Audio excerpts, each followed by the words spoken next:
وجود صاحب د پایټ ادارې د استادانو یا کوم ټرینران چې دي د هغو او ستاسو د ټولو په اجازه باندې یقیني دا ټرینینګ ډېر ښایسته ټرینینګ و. اول موږ د خپلو استادانو چې کوم ټرینران دي د هغو مننه کوو چې زموږ سره په صحیح معنا ډېر ښه کار وکړي. کوم چې زموږ د دوی زده کړه وه یا د دوی علم چې کوم د دوی په ذهن کې و د هغه د راښوولو دپاره زموږ سره ډېر ښه کار وکړي. او دارنګه د وجود صاحب مننه کوو چې پر ټیم راتلی او زموږ د استادانو هم مننه کوو که هر څونه مخکې دلته ملګرو په خبرو کې وویله چې مشکلات یې درلود. له یو انسان چې دی هغه پوره نه دی مانده دی، هغه خپل کار روزګار به پرېښی و پوه شولې بیا به هم راتلی.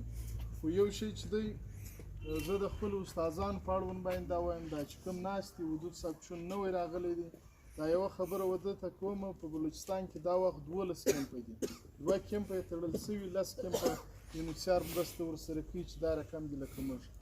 نو زه به دا ووایم چې انشاءالله په دا بلوچستان کې نه بلکې په ټول پاکستان کې دا نه چې اوس موږ خپل ځان ته یله شمپو صابون کش کړی دی چې موږ ښه ځوانان یا انشاءالله د شاګردانو د تعداد ته چې وګورې په ټول پاکستان کې یو 50 کمپه دي په دوی کې ټاپ کمپ سره نه.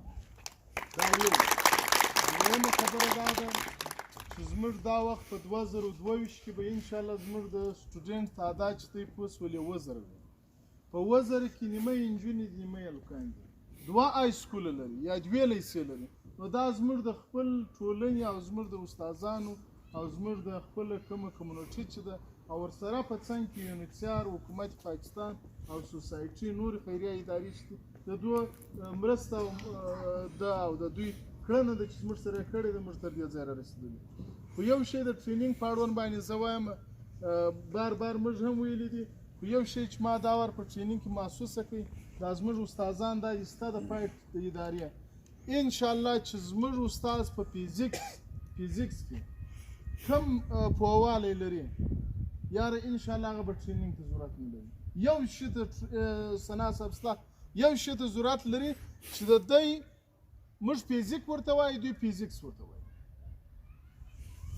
خالص په دغه مابینځ کې زموږ فرق کم زموږ استاد چې په کیمستري کې ماهره دی یاره انشاءالله دی به ټرینینګ ته ضرورت نه لري، مګر بیا هم دا ټرینینګ ډېر څه موږ ترلاسه کړله. دا یو شی به موږ اظهاروو او پایټ او سوسایټي به مني چې زموږ استادان چې کوم ټرینینګ ورکوو صرف یوازې مسله د لنګویج ده د ژبې ده. نور شکر الحمدلله موږ دی تکړه سینیر استادان لرو چې ما دا نه چې زما په سکول په دا 14 کې دی استادان دي باور په خدای وکړه پوه شولې که به بله ټولنه کې یا خپل ملک جوړ وي پوه شولې هغه ډېر غټ هستي ده